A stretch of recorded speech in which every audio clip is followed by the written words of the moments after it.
Now, Kailangan natin. meron po tayong paksa ngayon, pinamagagan ko pong word for bread of life. Magtrabaho tayo para sa buhay o para sa tinapay ng buhay. Okay.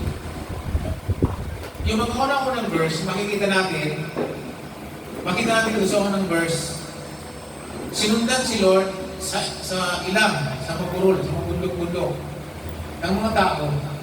At habang sila'y parating, dahil alam ni Jesus ang kanyang gagawin, tinanong niya si Felipe kung saan tayo kukuha ng pagpakain sa kanila.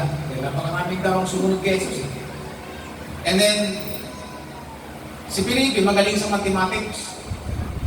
Nakita niya yung napakaraming tao na madali niya agad na nasuri kung magkano magkukul sa pagkain ng ngayon. Ang sabi ni Felipe dyan, sa mga talatang nauna, sabi niya 8 months, 8 buwan na sweldo ng isang manggagawa, hindi sapat. Ibig sabihin, kung kano dapat ang sweldo, o ngayon, ang sweldo ng manggagawa ay 16,000, o kaya 10,000, o pinakamaba na kasi 10,000 eh. So ngayon, normally, pagka yung talagang manggagawa talaga, 20,000 ang sweldo, 18,000, 16,000, o 20,000.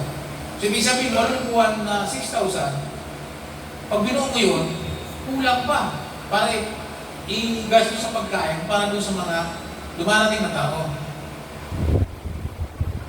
So kaya, ano kaya dyan, nakita natin, inutusan ni Jesus ang mga alagad na paupuin ng mga tao. Siyempre, pag nakaupo, para hindi, kung magkaroon ng pagkain, hindi magkaroon ng, tawag natin, food writing, gawan sa pagkain. Sabi dyan, si Andres, mayroon po siyang kasamang bata doon na may dalang mga tinapay at kunting isda. At yun ang pinagpasalamat ng Panginoon. At ang sabi dyan sa mga talata, pagkatapos ng pasalamat ni Lord, inutos na hindi pamigay, at kung mabusog yung mga tao na may record po dyan sa Aklat ng 5,000 mga lalaki, hindi po kasama sa record yung mga babae at mga bata. So kung 5,000 plus yung mga babae at mga bata, hindi lang sa 5,000 na pinakain. So nung makakain ng mga tao, sabi ni Jesus, ipunin niyo yung mga lalaki at nakapupo sila ng 12 basket na nakalagay, tigles, yung lampat, lagay ng mangga. So kita nyo, nakaranas po sila ng himala doon. At nung maghahapon na, sabi dyan, si Jesus ay umalis na nakita ng mga alagad. Si Lord ay umakyat sa bundok. At nung hindi na bumabalik, ang Panginoon, ang mga alagad ay nagpasyang sumakay na sa kanilang service. May service yung mga alagad eh. Kala nyo walang sasakyan yung mga alagad. Siguro, sa aking pag-iisip, sa pag-usuri ko, sa pag-aaral sa salita ng Diyos, maaaring kay Pedro at Andres yun. O kaya kay Santiago at kay Juan. Dahil sila po yung mga kapartner na mangingisda during that time. So siguro yung bangka ng magkag-partner, yun ang service nila, patawid-tawid sa lawa. Sa lawa. Pagpunta mo sa Galilea at sa Capernaum. And then, nung wala na si Lord, hindi, alam ng mga tao yun. Kasi alam nila, si Jesus Christ, hindi naman sumakay ng bangka. So yung mga alagad, nagbiyahe na. Sabi din sa Bible, 5 to 6 kilometers na sila nakakot ng sasakwan. Wala na pa kasi makina ng sasakwan. So yung malayo na po yun, 5 to 6 kilometers, ang layo na nun. Mula dito sa Bethesda, hanggang bayan na ang nararating nila sa pagsakwan. Then si Lord, nagsimulang sumunod sa kanila, nakasakay sa aeroplano. Nagtingin ko sa akin. Hindi ho, naglakad siya sa tubig. At natakot na yung mga alagad sapagkat napagkalan mo siyang multo. Nasabi ni Lord, ako to. Tapos pinasakay si Lord sa bangka. At nakarating sila sa destination nila sa Capernaum. Tapos yung mga tao na iwanan, kung nakita nila, umalis na yung mga alagad, alam nila hindi nakasakay si Lord doon. Hindi pagkatapos, kung si Jesus hindi na bumababa sa bundok, nagpasa silang sumunod doon sa kabilang ibayon. Ay, pagsamantala, may mga dumaong na mga bangka, marami. Kaya yung mga tao, nagsasakay doon at sumunod sa mga alagad doon sa kabila.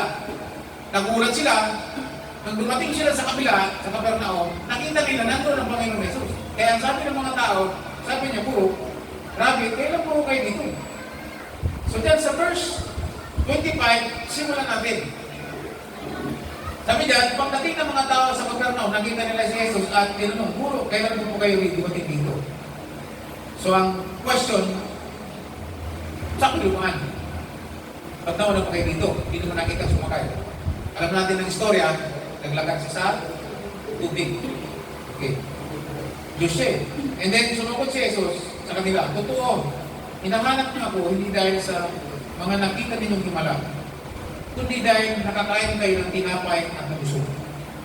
So, possible pala na mga tao sumusunod kay Lord, ang layunin lang yung pakinabang na mayroon kay Jesus. So, sabi ni Lord, sumusunod kayo sa akin dahil meron kayong pakinabang sa akin. Hindi dahil nakakita kayo ng miraculous sign o mga himala. Siyempre, himala yun, di mo. Kunting tinapay, kunting isda, kumain ang libu-libong tao at mayroon pang natirang 12. Sabi sa Ginyas, 2 bakol. Sabi ng tikles, basket. Grabe, no? Nakakita na ba kayo ng tikles? Hindi ko nagbibinta kayo ng mangga, may tikles po yun. No? 12 ganun pa natira. Ang kagandaan kay Lord, hindi siya nagsasayang. Di ba? Ayaw niya na nag-waste ng blessing. So, ibang issue. Nakakita natin, sabi ni Lord, nahanap niyo ako because of food. Nakakain kayo. So, hindi pala deal na kapag ang tao nakaranas ng tinatawag na himala, ay posibleng maglingkod sa Diyos. Big deal pala talaga ang pagkain. Dahil nakakain kayo at nabusog. At ang sabi po dito sa talata, nung sinabi ng Panginoon niya, sabi niya, sa verse 27, binigay ko yung utos. At ito po yung paksa natin ngayon. Huwag kayong magtrabaho para sa lamang sa pagkain nasisira, kundi para sa pagkain hindi nasisira at nakapagbibigay ng buhay na walang hanggan. Ako, na anak ng tao, ang siyang magbibigay sa inyo ng pagkain ito. Dahil ako ang ibinigay ng Ama ng kapangyarihan magbigay nito. Sinunod ko siya.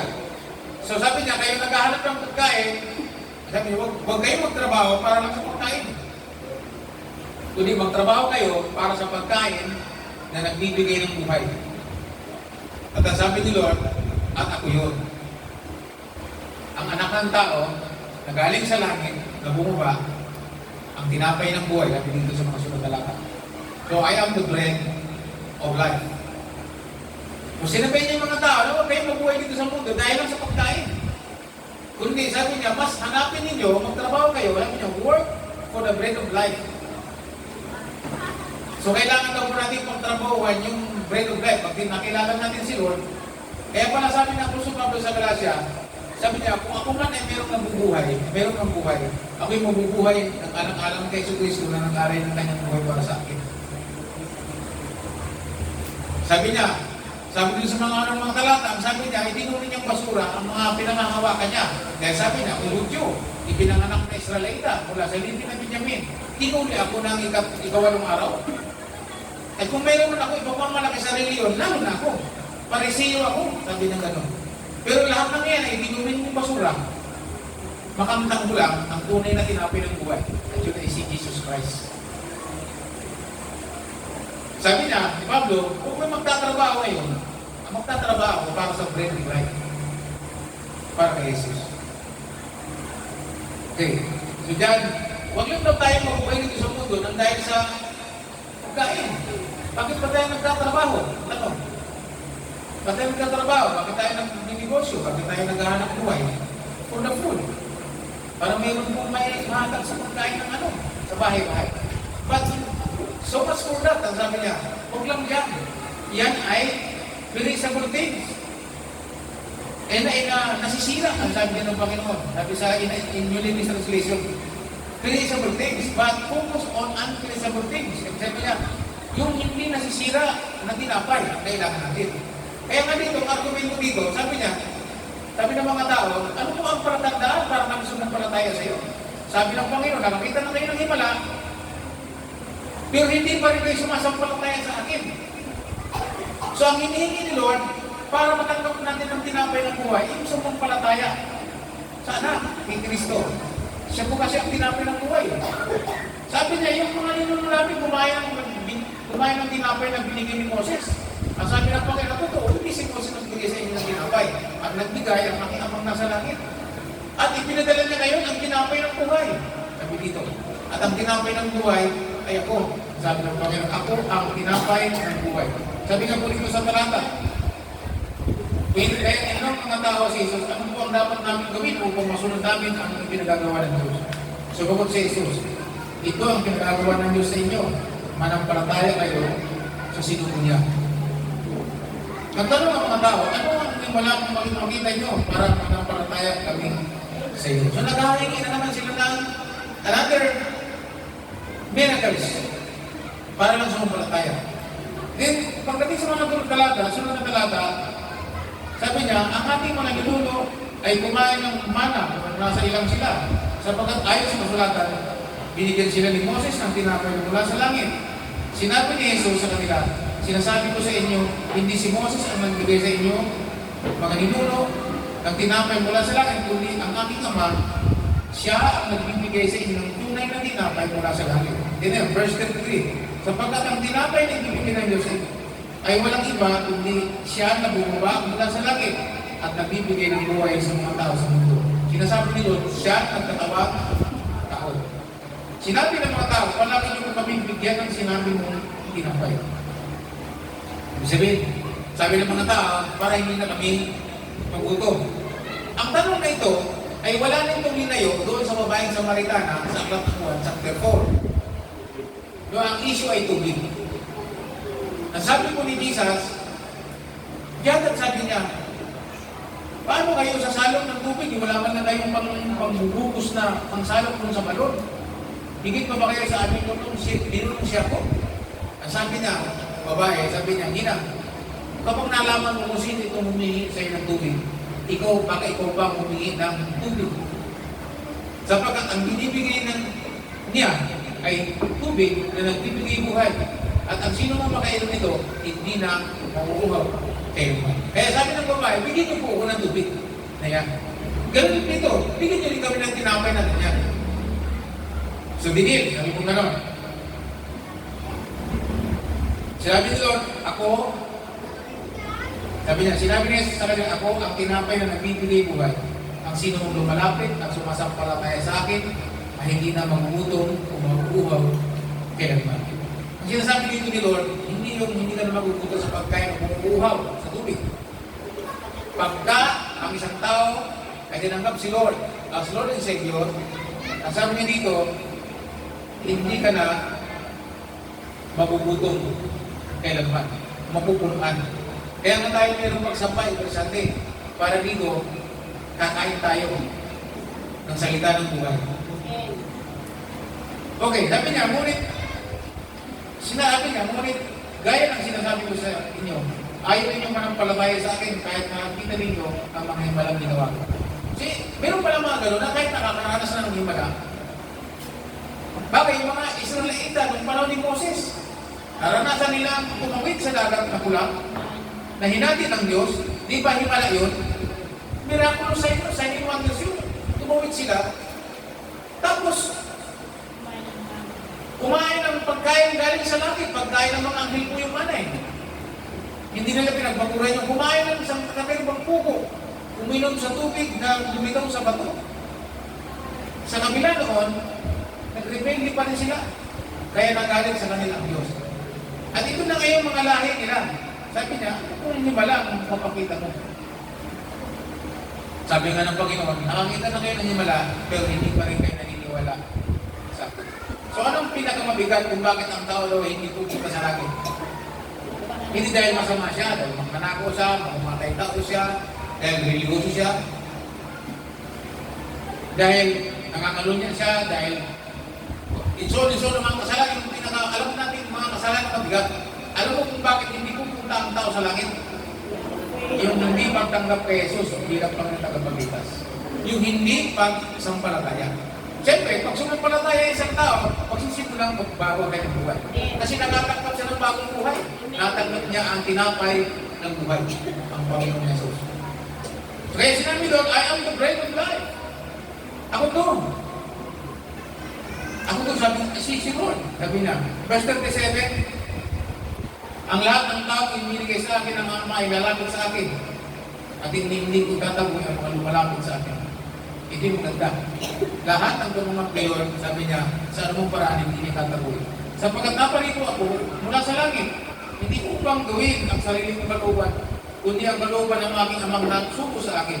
At ito ang kanyang kalooban, ang kalooban ng nagsuko sa akin, na huwag kong pabayaan mawala ang kahit isa sa mga ibinigay niya sa akin. Sino yung mga ibinigay? Kay Jesus, ng Ama. Ano sabi ng Bible? Hindi lang ng tao nasampalataya sa Panginoon. So ang mga tao binuksan lang ang pag-iisip, ang puso, natanggapin si Jesus, sila yung mga tao ibinigay ng Ama kay Jesus Christ. At yun ay hindi ba pabayaan ng Diyos. At ito ang kalooban ng nagsuko sa akin na huwag kong pabayaan mawala ang kahit isa sa mga ibinigay niya sa akin. Saling ay bubuhayin ko silang muli sa huling araw. Ano nang gagawin? Bubuhayin muli. Sino yung mga bubuhayin? Yung mga tumanggap sa tinapay ng buhay. And then verse 40, sapagkat kalooban ng aking Ama na ang lahat ng kumikilala at sumasampalataya sa akin, sa anak, ay magkaroon ng buhay na walang hanggan. At bubuhayin ko silang muli sa huling araw. So sino magbubuhay muli? Si Jesus. Sabi na yung mga sumampalataya sa tinapay ng buhay, ang sabi doon, bubuhay muli kahit mamatay. Kaya sinabi ni Lord yan sa Matthew, sa 1 chapter 5, verse 22-24, ang sabi ni Lord, ako ang buhay, ang muling pagkabuhay. Ang sino mang nanalig sa akin kahit mamatay ay muling buhay. Isa sa mga paborito ko pong verse na pinangahawakan. In Christ, mayroon po tayo muling pagkabuhay, mamatay-matay dito sa lupa. So sino yung mga tatanggap ko? Yung mga ibinigay ng Ama. At sino pong binigay ng Ama? Yung mga sumampalataya. Yung mga sumampalataya sa tinapay ng buhay. Kayo po ba'y sumampalataya na sa tinapay ng buhay? Amen? Sagot mo lang yung mga sumampalataya na sa tinapay ng buhay. Ngayon kung sumampalataya ka ng tinapay ng buhay, ang kasunod po niyan ay ano? Water baptism. Kaya kinakausap ko na yung mga cell group leader po ninyo na kung meron ng mga baptismuan, mag-i-schedule na po tayo ng water baptism bago matapos ang taon. Ngayong tang-araw pala, ngayong taon, tang-araw. Para mapa-schedule natin doon sa swimming pool ng Glurak Lagoon para masaglit natin mabaptize sila sapagkat sila tumanggap na ng tinapay ng buhay. At ang sabi dito, yung tumanggap kay Jesus, sabi dito, kahit mamatay ay muli. Yan ay ibig sabihin ni Lord na yung mga tumanggap sa Kanya, yung mga sumampalataya sa Kanya, hindi na muling nauuhaw, hindi na muling magugutom. Ganyan po ba kayo? At ang tinanggap natin ay tinapay ng buhay. Nagtatawa ako, minsan nagkaroon kami ng prayer and fasting. At doon sa prayer and fasting, doon sa Gethsemane, yung mga pastor, nagpapasting, pero ang usapan, pagkain. Ayan si Abel, saksi si Abel, si Anino. Kasama ko sila doon sa fasting. Sila, 2 days fasting yata yun. Kami, 7 days fasting. At 3 days yata yung dalawa. Ay sumama sa mga pastor ng mga pasaway, nagpapasting, pero ang kwentuhan, puro pagkain, pagdating kahoy, lahat na ng pagkain hindi mo kinakain doon sa fasting, ang sarap na. Kaya nung nagpupwentuhan na ng mga pagkain masarap, hindi nakatiis si Abel. Sumiguro talaga yun, nakakagutom naman. Kasi inaano ng pastor, pasaway, nag-uusap-usap pagkain. Nagkwentuhan namin nung nagpapasting. Iba na loob mo yung kanta nung nagpapasting. Nagtatawanan kami kasi nag-fasting daw pastor. Sa sobrang gutom niya, iba na yung kanta. Yung iba may kantang The Bread of Life. Sabi niya, You are the bread. Tapos sabi ng pastor, I am the butter. Sabi, ikaw yung tinapay, ako palamang. Gutom na eh. Nalala ko si Brother Eulya. Sa sobrang isbuto, pati sa panaginip. Nananaginip ng buko. Tapos may kalbo doon sa amin, kalbo. Tingin niya doon sa ulo ng kalbo, buko eh. Sobrang buko. Hinimaan din niya yung ulo ng tao, nangingindang ay buko. Mga kapatid, sa mga ito, ang pinakamahalagang bagay na hindi pa dapat mawala sa atin ay si Jesus Christ as Lord and Savior ng ating buhay. As the bread of life. Jesus said doon sa mga tao, work not for perishable things. Magtrabaho ay hindi doon sa mga bagay na nasisira. Sabi dito sa salin mo ng New Living Translation, Jesus said, sabi niya, but don't be so concerned about perishable things like food, but spend your energy seeking the eternal life that the Son of Man can give you. Sa Tagalog, sabi niya, gamitin niyo ang inyong lakas, ang inyong enerhiya para makamdamin niyo ang buhay na walang hanggan na ibinibigay ng anak ng tao o anak ng Diyos, si Kristo po yun. Anong ibibigay? Eternal life. Sino po eternal life? Pag sinabi natin eternal life, hindi kayo tulad sa palabas sa TV na hanggang sa dulo ng walang hanggan. Nanonood pa naman ako niyan. Pero teka, hanggang sa dulo ng walang hanggan. Yung bang walang hanggan, may dulo. Kaya nga walang hanggan eh. Ibig sabihin, walang dulo yun. So yung eternal life, ang buhay na walang hanggan, ay makakamtan sa pamamagitan ng pag-focus sa tinapay ng buhay. At ang tinapay ay si Jesus. Ngayon kung magtatrabaho tayo para dito, magbubunga tayo. Pero tayong buhay na walang hanggan, at ang buhay natin magbubunga din ng another na mga kaluluwa na tatamo ng buhay na walang hanggan. Kaya sabi ni Lord, work not for perishable things, but work for, sabi niya, non-perishable things. At yan ay ang buhay na wala hanggan, ibinibigay ng Panginoon. So ngayon, sa atin, nandito tayo ngayon, meron na tayong so-called everlasting life. Dito pa lang sa lupa, mayroon ka ng buhay na wala hanggan. So yan, ang tatrabuhay natin ngayon, ay mga panatiling tayong nasa Panginoon hanggang sa wakas ng ating buhay. Manatiling tapat. Sabi sa Bible, Matthew 24, ang manatiling tapat hanggang sa wakas ang siya. Manatiling endure. Sa English version, those endure. Yung mga nanatili sa kabila ng mga bagay-bagay. Sabi ng Panginoon, yung mga faithful servant, alam po ba ninyo, na ang basihan ng pagtanggap ng buhay na walang hanggan ay hindi dahil sa ang tao ay isang religious leader o dahil sa ibigay. Kasi ngayon, para ma-recognize ka, pataasan ngayon ng title ngayon sa simbahan. Sa mundang ba, naubuso na ng pastor eh. Kasi bakit? Nag-attend ng seminar, pagkatapos pag-graduate ng training, ang tawag na sa kanila, bishop. Eh wala na ngayon pastor eh. Maging mga bishop. Tawagan na ngayon, bishop. Oh, good morning bishop. Pataasan na ang rango. Hindi naman puno dahil sa pumunta ka sa langit dahil sa isa kang bishop, dahil isa kang evangelist, dahil isa kang apostolo, prophet, pastor. Hindi. Ang pasyan para tumanggap ka ng buhay na walang isang tao ay doon sa pagiging tapat. Ang sabi di ba? Sabi niya, dahil tapat ka, sabi niya, pumasok ka sa kagalakan ng iyong Panginoon. Binigyan kita ng 5,000 kaloob. Sabi niya, may reward. Bakit? Ano? Dahil ba siya ay mataas? Hindi. Dahil siya ay tapat. Binigyan ng 2,000, naging tapat. Binigyan ng 1,000, hindi tapat.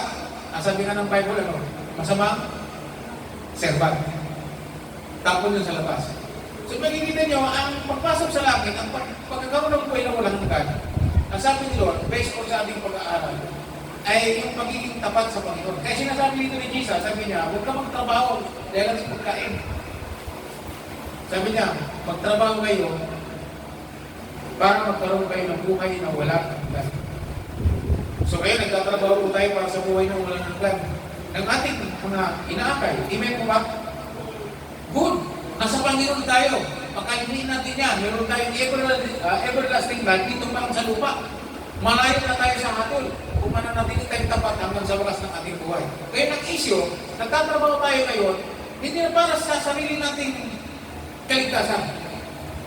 Kundi nagtatrabaho tayo ngayon habang nasa lupa, sabi nga ni Apostol Pablo, Gusto ko naman mamatay, sabi niya, kasi alam ko, pag ako'y namatay, pupunta na ako sa piling ni Lord. Pero sabi niya, nahahati ang puso ko. Kasi sabi ni Pablo, ayaw ko pang mamatay, dahil pag ako'y buhay, marami pa akong magagawa. Matutulungan ko pa kayong lumago sa inyong kalagayan para tanggapin ang buhay na walang hanggan. Kaya sabi ni Pablo, hindi pa ako namamatay. Sino pang gusto sa langit? Amen? Taas ang kamay ang gusto sa langit. Gusto natin sa langit, amen? Sino gusto po ng mawa? Di ba? Gusto sa langit, pero ayaw namang mauna. Di ko ba? Gusto mo sa langit, pero not now. Nakakapagtaka, di ba? Gusto sa langit. So sabi ni Pablo, hindi pa ako kinukuha ni Lord, ako gusto ko. Kasi sa piling na ako ni Lord. Pero, nananatili ako sa lupa, ngayon, dahil sabi niya, nagtatrabaho ako para sa kaligtasan ng iba.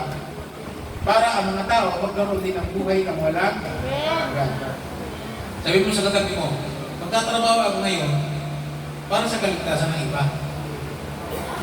Diba? Ayun, halimbawa ngayon, meron tayong gawaan ng pagliligtas. Meron tayong gawain na kung saan kung natin tuturuan sila maligtas. Ipapakilala natin ang tinapay ng buhay para kung yung mga kabataan ay magpasya at tanggapin si Jesus sa kanilang buhay. Meron tayong youth camp. Sulit as work. Magtrabaho tayo para doon. Huwag muna natin trabaho, panalangin. Kasi hindi biro yun. Labanan doon. Labanan ng Espiritu ng Diyos sa spiritual world. Spirit of the world. So, kailangan talaga ito ng suporta sa prayer habang na mga bata, habang hindi pa nagaganap, meron tayong warfare prayer. Hindi pa na natin sa panalangin. At habang nandun sila, pinapanalangin natin yung mga kabataan, nag-i-intercede tayo doon sa mga kabataan sa youth camp na yung kalooban ni Lord, makita nila. Kasi halo-halo sila doon, mga disciples, saka mga evangelistic, mga hindi pa nakakilala kay Lord. So tayo mga nandito ngayon, nag-work tayo. Ano nag-work? Ibig sabihin, naggagastos tayo ng pera, nag-i-sponsor tayo, para sa kabataan, matututay natin doon. Para, ano ginagawa natin? Nagtatrabaho tayo para sa buhay na walang hanggan. Nagtatrabaho tayo para sa tinapay ng buhay na tatanggapin ng mga tao ito.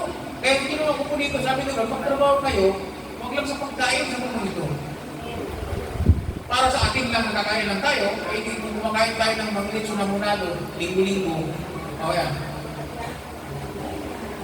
Ay di wow, may paming iba na wala pang buhay na walang hanggan. Lalo na yung pamilya natin na wala pang Lord.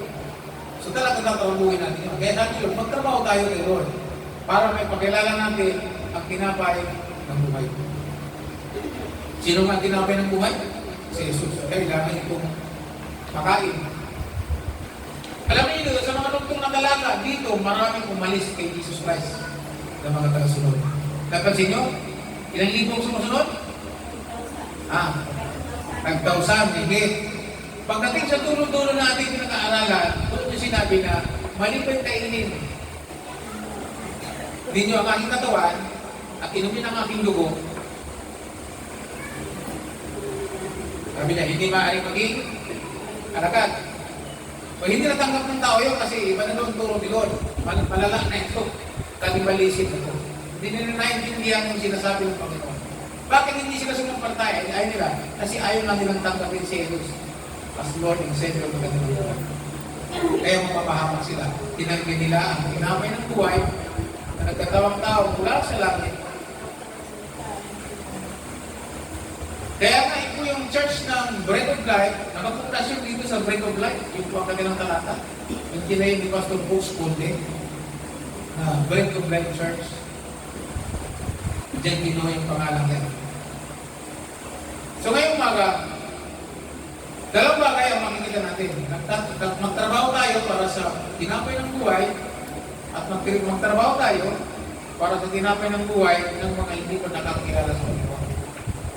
So, i-represent natin tayong katwa, tayo ang magtatrabaho para sa tinapay ng buhay na tatanggapin. Para lang tayo nga, pumunta ng bakery, may dala-dalang tinapay, dala-dala natin sa gusto natin makainin. Amen. So ngayon, may dala po tayong tinapay ng buhay kasi natanggap na natin ang tinapay ng buhay. Congratulations, palapakan natin sa Lord. Ngayon, mayroon ka ng tinapay ng buhay. Nasa iyo na si Jesus as Lord and Savior of the world. Ibig sabihin, ligtas ka na. Maliban ng alamang, sabi sa Corinto, kung mapabayaan mo yung tinanggap mo, magpawarde-warde ka. Diba? Nasa sa'yo yan. Kung hindi mo aayusin ang iyong buhay sa paglilingkod kayo. At ngayon, nandito ayos tayo, meron tayong trabaho para sa tinapay ng buhay at tatanggapin ng iba. Kaya masarap ito. Kaya nga challenge ko po sa iba. Ngayon, na-solve na agad yung kulang na 1.5 para sa isang sponsor para yung ako ni Kuwete na pinapanalangin niya ang makasama. Ang mahalaga gusto, ano? So, sabi ko ngayon, paghandain niya na kasi meron ng sponsor. Nagbigay si Ate Wade, dinagdagan ng isang wing. Ngayon, kayo po, kung mayroong pang kabataan na willing na sumama sa camp at gusto mo magtrabaho para yung tao ito yung makatanggap din ng tinapay ng buhay, then pwede tayong maggastos. Pwede tayong mag-sponsor. At ang Lord ng bahala magpalit yun sa iyo. Sabi Diyos, magpalit tayo ng bibigay kaysa tumatanggap. Di ba? Kung ibibigay natin ang tinapay na ito, di ba gusto ng mga taong tinapay, sabi nga ng mga taong, bigyan nyo na kami ng tinapay na yan para hindi na kami utok. Diba? Gusto ng tao ito eh. Di ba sinabi kanina, gusto sa langit. Pero ayaw na mamauna. Di ba ba? Gusto sa langit, lahat tayo gusto sa langit, pero wala pang gusto mauna. Wala pang Pero ang nakita ko, pastor, na sabi niya, gusto mo talaga mamatay. Minsan na nasagasaan siya, hindi pa ako namatay, buhay pa rin. Gusto niya rin mamatay. Hindi ko naman pwedeng patay ng sarili ko, masama yun. Gusto niya naman buhay, gano'n. Masaya yung karanasan ito. Pero mga kapatid, ito ang ensayo. Let us work for the bread of life. Yung dalawang kabataan na sa ano, ang nakaling sa Kairosan, ano na, 11 na, no? Ha? 18 na? 10? 16. Plus si Mark. 16. Meron na tayong 16 kamataan. Trapakan natin ng Panginoon. Meron tayong 26. So pagbalik nila sa camp, may trabaho tayo. Binigay mabuti. Pag galing nila sa camp, meron tayong trabaho. Ano trabaho natin? Alagaan. Ha? Alagaan. Yun, sabi nyo, alagaan. Pag galing sa camp, nag-aapo yun. Tumanggap ng apoy ng Espiritu ng Diyos. Pag uwi dito sa kanya-kanyang bahay, yung mga nasa bahay naman ang taga-ubos ng apoy. Kaya, hindi pa umabot ng isang linggo, patay na. Mayroon na nakabang na fire extinguisher. Sabi niya, ma'am, ang akin na po simbahan. Akin. Pero si Kapoy, anong piracy? Diba? Kaya din ang papatay ng apoy. May trabaho tayo. Yung apoy na yun, pag natin hayaan, pamatay. Hahanapan natin silang paraan na sila'y bahagi ng mga tumanggap ng bread of life. Sila'y, alam ko ba niyo kung sinabi yung tinapay ng buhay? Kumakain ba kayo ng tinapay? Lahat pa ng klase ng tinapay naranasan nyo na, nakain nyo na. Putok, hindi putok sa kilikilya. Putok na tinapay, matigas yun. May klase yung tinapay. May matigas, may malambot. So, ibig sabihin, dahil bago sila, tuturuan natin silang kumain ng tamang pagkain ng tinapay. Ang tawag po natin ng discipleship. Kaya miniminsay ito po ngayon dahil nagtatrabaho tayo para sa bread of life. Natin, at sa bread of life ng mga tao, nilinisaw natin. Remember, ang kaligtasan ay personal na relationship sa bread of life. Sa tinapay ng buhay. Bakit sabi dito ni Jesus? Kalaganda na kayo ng mana, wala pa karin sa akin. Ang meron lang sila, nakakain. Nakakita ng himala. Pero ang nahin ng Diyos, wala. Kasi hindi pa sila sumasam palataya. Humihingi pa nga ng another himala. Sometimes, simbahan ganyan, maraming dumadalo because mayroong benepisyo ang nakukuha. Mayroon silang hinahabol sa church. Pero sabi ko, huwag tayo magtrabaho ng ganon. Sabi niya, magtrabaho tayo dahil may buong buhay na walang hanggan. Kaya binabati ko yung mga nanay na mga nagsakripisyo para sa inyong mga anak.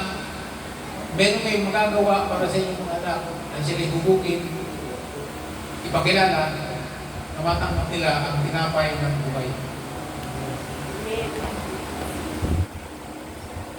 Kung nakaraan, kay 5, birthday ng nanay ko, binati ko, ako birthday ma. Tuwa siya. Masaya ako dahil natanggap ko ang tinapay ng buhay. Nag-imbita ng kapatira, celebrate, at nagsalita. Ganda, nanonood ko ako. Nakakatuwa. Nandun yung pastor nila, nagsalita yung pastor nila, at nagturo tungkol sa tinapay ng buhay. Ngayon umaga, yan po ang gusto ko deliver sa inyo. Okay na tayo? Natanggap natin ang tinapay ng buhay, ang pangako ng Diyos, ano sabi? Hindi ka na muling mabubuto o makukuhaw. Pag namatay ka, muli kang buhay. At yun ang kalooban ng Amang nagsuko sa Kanya, na isa man sa tumanggap sa Kanya, na hindi niya mapabayaan. Kaya masilong pastor siya eh. Mapagpasto lang. At muling buhay sa uling araw.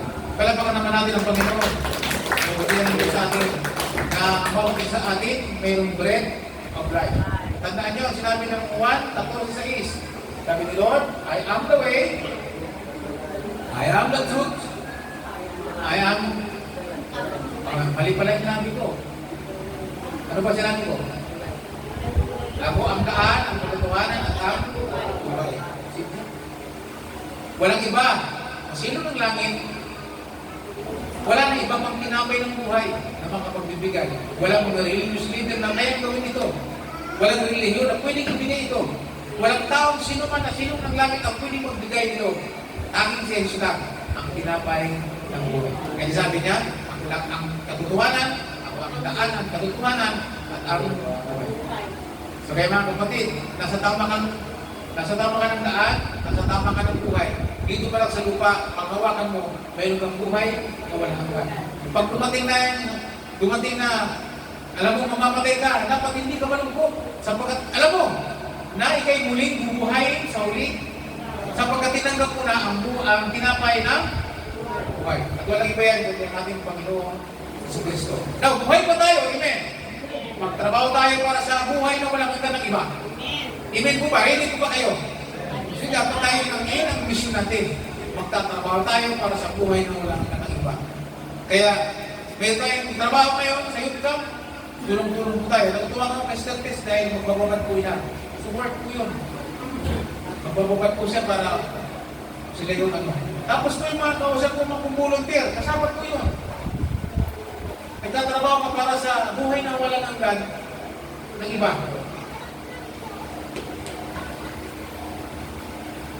Dito sa atin, bawal ang marangot. Dahil mo sa katabi mo, kung marangot ka, dito bawal yun. Nalala ko tuloy yung kabataan sumama sa youth camp. Meron po siyang barkada. Tapos siya, nakasama sa youth camp. Pagdating niya sa youth camp, pangalan ni Andrew.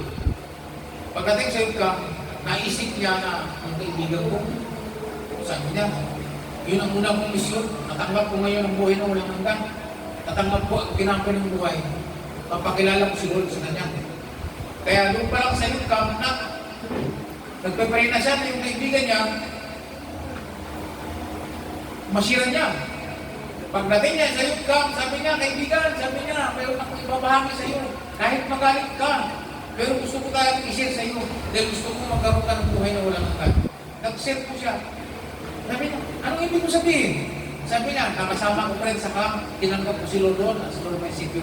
Yan ang gusto kong i-share. Sabi ng kaibigan, born again ka na rin? Sabi niya, oo. Sabi niya, born again din ako, matagal na. Sabi ng kaibigan, nalungkot yung kaibigan. Biro mo, sabi niya, ang tagal mo na palang born again. Pero hindi mo sa akin ibinahagi. Natiis mo na dumating pa ako ng youth camp, saka na ako masiran.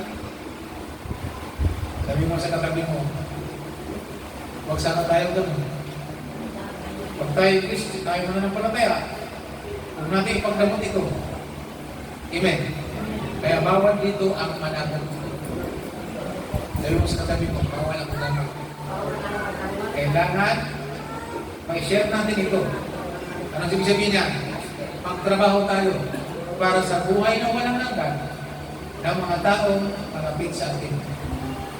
Amen po ba? Huwag nyo lang hintayin iba pa ang magtrabaho. Hindi yung corona ng buhay, yung reward, hindi sa'yo napunta. So, meron tayong chances na magkaroon ng reward galing sa Panginoon. Na kung magtatrabaho tayo, ano sabi sa aklat ng umat? Yung daw kung naghasik, saka yung nag-ani ay pareho. Ha? Parehong babayaran ng Diyos. Andiyan po ba kayo? Yung daw kung nagtanim, saka yung nag-harvest, parehong may reward. At magkasama silang nagagalak sa gawain ng pag-share ng tinapay ng buhay. Sabi mo sa katabi mo, share mo ang tinapay ng buhay. Huwag mo ipagpabukas. So tinawag tayo ni Lord. Natanggap na natin ito. So anong gagawin natin? Magtrabaho tayo. Sabi, magtrabaho tayo. Para sa buhay at tinapay ng buhay. Okay, manalangin tayo. Salamat po aming Ama sa umagang ito. Kami po nagpapasalamat.